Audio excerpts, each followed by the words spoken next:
নমস্কার, আপনারা দেখছেন আমার ছোট্ট YouTube channel voice of Anirban. সঙ্গে আমি আপনাদের আপনজন অনির্বাণ চৌধুরী। প্রতিদিন সকাল ৯টার মতন আজকেও সকাল ৯টায় চলে এলাম আপনাদের সামনে একটা নতুন ভিডিও নিয়ে।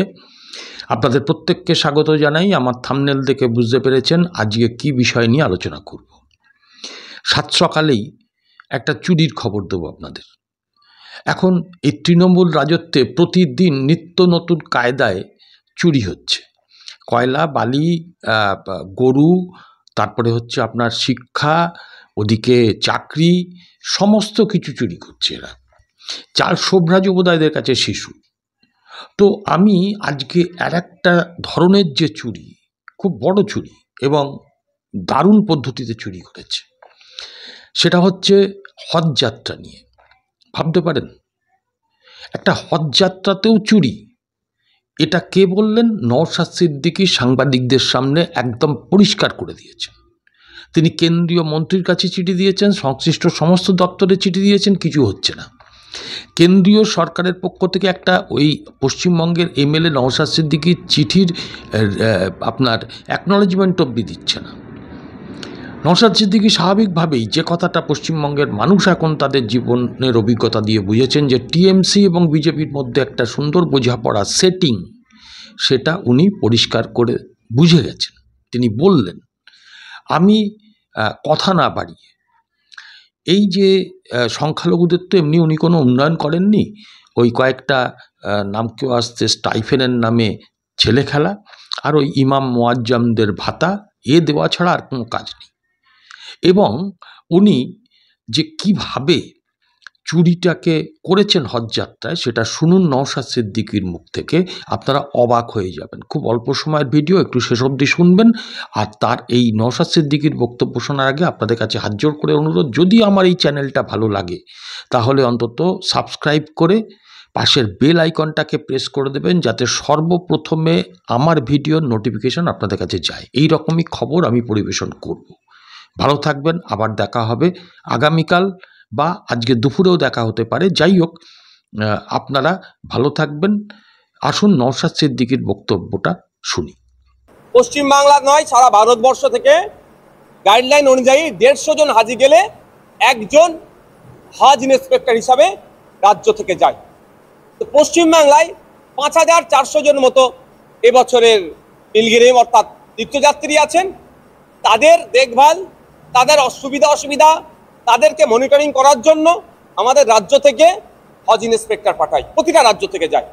তার ট্রেনিং দেওয়া হয়, প্রথমে এক্সাম হয়, তারপরে মুম্বাইয়ে গিয়ে ট্রেনিং নিয়ে 2 দিন ট্রেনিং হয় বা একাধিক ট্রেনিং দেওয়ার পরে তাতে লিস্টেড হয়, তারা যায়। আমরা দেখলাম যে লিস্ট হয়ে এসেছে সেই লিস্ট থেকে 12-13 জনকে অলরেডি বাদ দিয়ে নতুন নিয়োগ করছে। তারা এখন পর্যন্ত কোনো ট্রেনিংই নেয়নি। তাহলে যাদেরকে পাঠানো হচ্ছে অবৈধ, ঠিক যেভাবে চাকরির পরীক্ষা দিল, পাস করলো, লিস্টে নাম আসলো না, কি লিস্টে নাম আসলো, ভাইভাতে বাতিল হয়ে যাবার পরও যার লিস্টে আসার কথা তার পরিবর্তে অন্য ভুয়ো মাল ঢুকে গিয়েছিল। ঠিক এক্ষেত্রে হজের ইন্সপেক্টর হিসাবে নিয়োগের ক্ষেত্রেও দুর্নীতি করেছে। এই দুর্নীতিটা সেন্ট্রাল হজ কমিটি, ভারত সরকারের মাইনরিটি দপ্তরের মন্ত্রী, সবাইকে জানানো হয়েছে। তারা একটা রা পর্যন্ত কাটেনি কেন? তৃণমূলের সাথে বিজেপির সুসম্পর্ক থাকার জন্য। তবে আমরা চুপ করে বসে থাকিনি, এটা নিয়ে আমরা কোর্টে গিয়েছি, আমরা মামলাও করছি। কোনো পার্টির হয় না।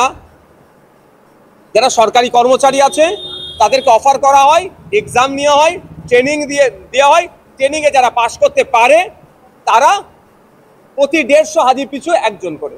কিন্তু এখন দেখলে দেখা যাবে যে 150 হাজি পিছু নয়, এখন কারো 300 হাজি কন্ট্যাক্ট, মানে 300 হাজিকে কন্ট্রোল করতে হচ্ছে, কাউকে 250, কাউকে 200 পর্যন্ত করতে হচ্ছে। কেন হবে? যেখানে 100-র কথা বলা আছে, 150-র কথা বলা আছে।